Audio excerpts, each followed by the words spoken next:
Zulu praise singer, a Basotho diviner and a traditional calabash mark the beginning of another adventure for Kingsley Holgate.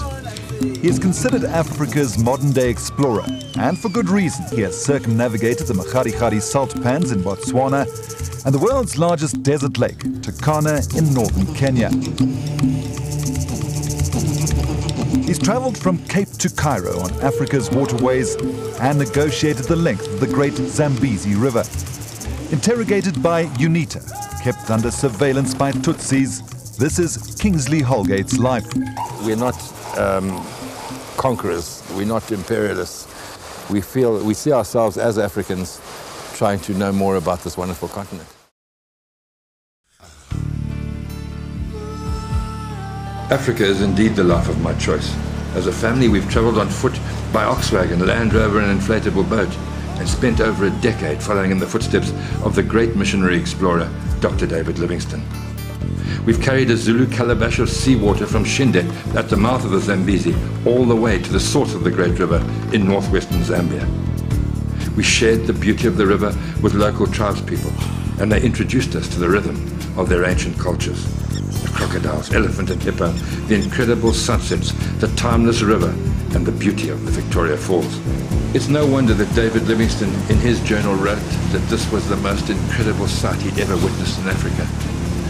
Angels, he said, must have paused in their flight to gaze upon such splendor. Still on the Livingstone Trail, in another exciting expedition using an old 1873 map, we followed in the footsteps of Chuma and Susi, the two black unsung heroes of African exploration, who, after having buried Dr. Livingstone's heart in a biscuit tin, placed his salt-dried corpse in a hollow bark cylinder and carried it for over 1,000 miles across Africa, from Lake Bangwelo in northern Zambia all the way to Bagamoyo, opposite Zanzibar. As I continue to scribble in the old expedition journal, it's no wonder that some call me the greybeard of adventure. But fortunately, there have been some other wonderful expeditions. Even a world-first circumnavigation of the globe by land, following the Tropic of Capricorn through 10 countries, across Africa, South America, Australia, and Madagascar. These wonderful journeys of discovery changed our lives forever and increased our love for this fascinating continent.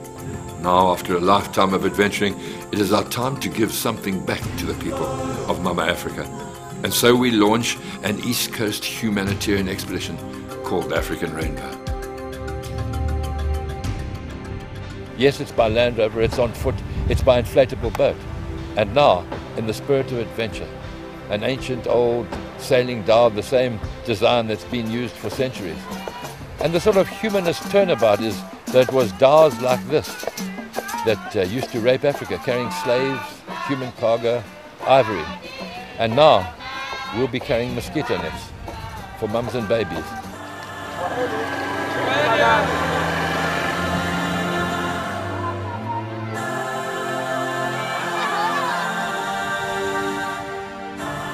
Our African Rainbow Expedition takes us to remote areas that don't have normal health services. It's all part of our malaria distribution campaign in support of malaria prevention. One net, one life.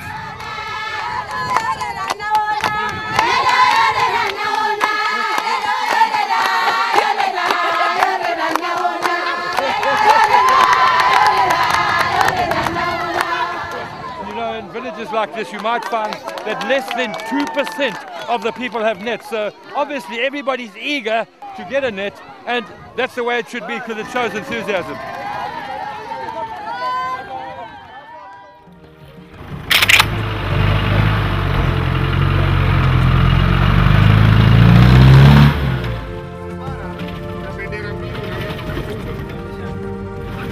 On expedition, we've learned to always expect the unexpected, and so it comes about that for fear of Somali pirates and shifter bandits, that the last few kilometers of our journey is in a borrowed Land Rover with our own little army of Askaris, armed with automatic weapons. Habari yako? Sorry. Maybe Askari, could you just explain to the chief here, the Shakeni, that we've come all the way from South Africa to give some mosquito nets to the women and children in your village. The One Net, One Life campaign has been a great success. It's quite emotional. We've been through a lot to get here. Asante sana, Chief. Thank you so much. And these are for the mamas and the children here. I believe malaria is quite bad here.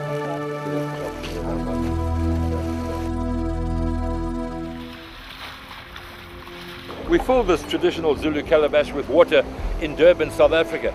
And now, to mark the successful completion of our African Rainbow Expedition, we'll empty the contents into the waters of the Lamu archipelago. Not only has it been an unforgettable journey, but through our One Net, One Life campaign, we've also managed to save lives.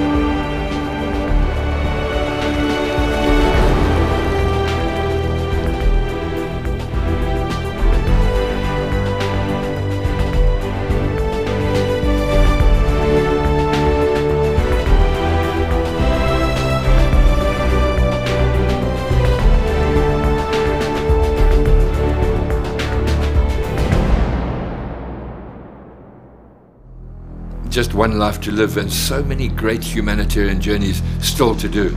This latest expedition was aptly called Africa, the Outside Edge. The geographic objective being to track the outline of Africa through 33 countries. And so we filled the calabash at the Cape of Good Hope, where in a massive act of solidarity, 347 South African Land Rovers escorted us out of Cape Town. An essential piece of luggage was a scroll of peace and goodwill in support of malaria prevention, endorsed by Nobel Peace Prize laureates Nelson Mandela and Archbishop Desmond Tutu. The humanitarian objectives were clear: malaria prevention, a Teaching on the Edge program, and a Right to Sight campaign in which spectacles were distributed to poor-sighted people in remote areas, so continuing to improve and save lives through this adventure. And what an incredible adventure it was, sliding the Land Rovers down some of the highest sand dunes in the world, tracking the Sperrgebied and the Skeleton Coast. And then further north we crossed the massive Congo River in an old pirate boat. The jungles and river crossings in West Africa's Gulf of Guinea, well, they seemed endless. Cameroon in the rainy season was mud and more mud. On to Nigeria, Benin, Togo and Ghana, where South African students from Centuris colleges joined in with the humanitarian work. Throughout the journey, the scroll of peace and goodwill in support of malaria prevention was endorsed by paramount chiefs, governors, tribespeople, health workers, ambassadors, presidents and kings, and even a Himba girl who endorsed the scroll with a simple red ochre handprint. We'll always remember the sandstorms of the Sahara. Sand in the beard, in the food, in the coffee, even in our sleeping bags and tents. And so we pushed on through Western Sahara, Morocco, the coast of the Mediterranean, and across the Greenwich Meridian. 300 days into the journey and along North Africa's outside edge, ancient Roman and Greek ruins, and at Tobruk we placed wild flowers at the base of an unknown, fallen South African hero. What an adventure. Alexandria and the pyramids, then across Sudan's Nubian desert, 1,000 kilometers on a GPS line to Port Sudan on the outside edge of Africa. The journey became tougher. Graveyards of tanks and military equipment, and then the Danakil Depression, considered to be the hottest place on Earth. Not to mention Lake Assal in Djibouti, which is the lowest point on the African continent. Around the dangerous Horn of Africa, and then down to Mombasa, Kenya for Africa Malaria Day, where we concentrated on distributing life-saving mosquito nets to orphanages. Finally, the beautiful coastlines of Tanzania and Mozambique, we could smell home. The excitement grew, and when we crossed into South Africa's KwaZulu-Natal, we kissed the tar. So glad to be back home and on our own incredibly beautiful coastline. The lighthouses of Cape Recife, Cape St. Francis and Cape Agulhas, where we handed over our conservation stones from the most westerly, northerly and easterly points of the continent. It's been a race against time. We could have postponed it for tomorrow, but we were determined to empty the calabash that has circumnavigated Africa today, on Madiba's birthday, here at the Cape of Good Hope.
Africa Outside Edge expedition now behind us, through 33 countries, 449 days, 67,000 kilometers, tens of thousands of lives kept safe in the fight against malaria.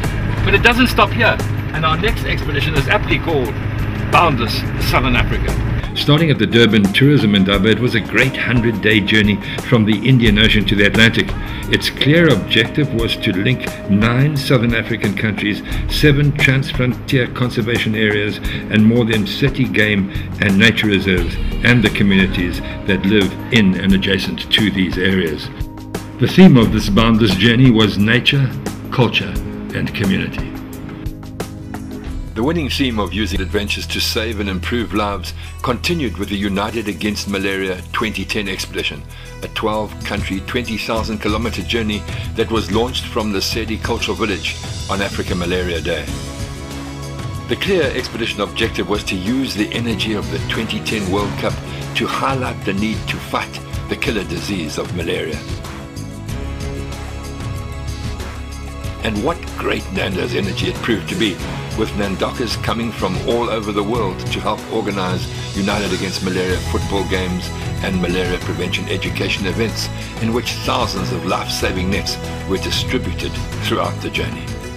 The high geographic points of the expedition were taking a United Against Malaria banner to the very top of Mount Mulanje, highest point in Central Africa, and then on to summit Margarita Peak in the Ruwenzori's, the famed Mountains of the Moon.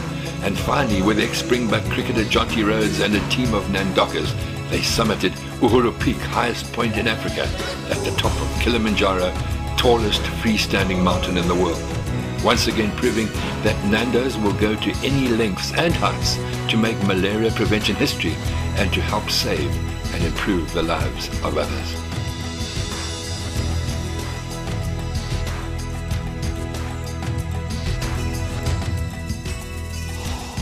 A question that is so often asked, with the beard getting sort of a bit long and grey, is, isn't it time to hang up one's boots? And the obvious answer is never. With just 5 of the 47 countries left that make up the continent of Africa, our next challenge is aptly called All Africa. It's a journey to embrace all of Mama Africa. And so the Nando's All Africa expedition began, a rough, tough journey that took us across the Sahel countries of Burkina Faso, Niger and Chad, and then on to the Central African Republic to the capital of Bangui, just in time for its 50th anniversary celebrations, a colourful affair involving boat races on the Ubangi River. It was a great adventure, and a team of South African volunteers flew in on a C-130 transport plane and with the help of the Jane Goodall Institute rescued a desperate chimpanzee which was then flown back to South Africa. Our All Africa journey then took us into the very heart of the Congo Basin rainforests and then on to Equatorial Guinea. Mission accomplished. Nando's Australia, we salute you for the incredible role that you have played in supporting the United Against Malaria beaded bracelet project, and for all the support that you've given to our adventures that are used to improve and save the lives of others on the African continent.